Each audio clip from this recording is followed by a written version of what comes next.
Okay, so having said this, it's time now for open thoughts. So if you have questions, if you have remarks, and if you have things to add to the discussion, then you're welcome.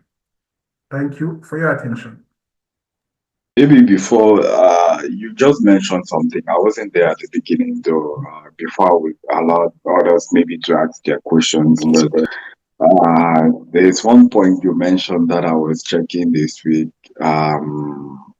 Was it last week? I think about this going to the moon stuff and you that you're into space and all this Elon Musk more than us. Like maybe I was giving some thoughts.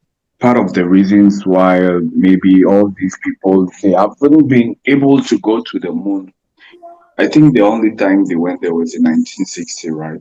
Yeah, So exactly. why is that long period like up to today? It was just a thought of mine. Is it because of finances? Is it because like it's not really useful? Because if you see they're launching things or even like the in terms of priority, I think it's not part of the priorities today or something like that. So yeah, you just Just, mentioned something like that. Yeah, indeed, I just think. maybe just to add to what Kaji Okay, said before yeah, go before you ahead. answer, Albert. It's one of the questions I had noted down when you were doing the presentation. Exactly the same question, and I just want to add that there are a huge group of people who really think that this did not happen, called Yeah, the conspiracy theorists. Yeah, exactly. yeah, And yeah. I what I was add, I don't fall in that group, but what I want to add to the to Kaji's question is considering that technology has improved,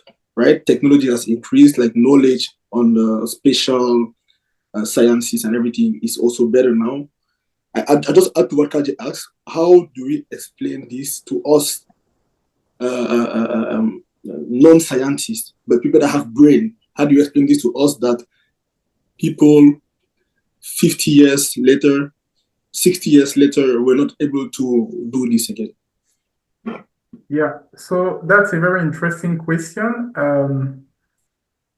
I may not be an expert in the field. I did some research as regards to that because that's also something about which I was perplexed. And a few times we discussed with our professors about what actually happened.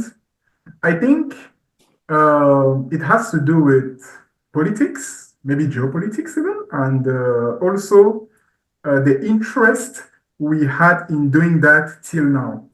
So in the 1960s, we succeeded. When I say we, I really mean I'm talking here of humanity as a whole. So we succeeded to send via the Apollo mission, so human beings to the moon, and the tools that were used were really rudimentary tools. There was not a lot of technology at that time, and of course, it's a but normal question to inquire why till now things we didn't attempt to return. In my opinion, I think it has to do with the interest that maybe nations like the USA, China, and Russia, because they are the main actors when it comes to space technologies and exploration. Usually, when projects really move at the speed of light, it's because there are major political, issues into play.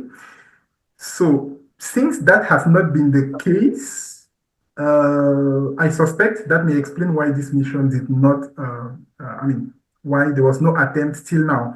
But actually, there is a mission, the Artemis program by NASA, where they aim to really send human beings back to the moon. Also, you need to take into account the fact that NASA, which for a very long time, maybe till SpaceX came, they were kind of the main actor when it came to, space exploration. And they have a certain budget, okay, that has been voted, I think, in the USA. And based on that budget, I guess they need to split it into several parts. Like this one has to go to develop that, and so on and so forth. So it may have been a question of budget, I'm not entirely sure about this, but that could be a possibility. In any case, we are happy that there's finally something going on and to which we are going to contribute, but I may not be able to give you more precise answers than this.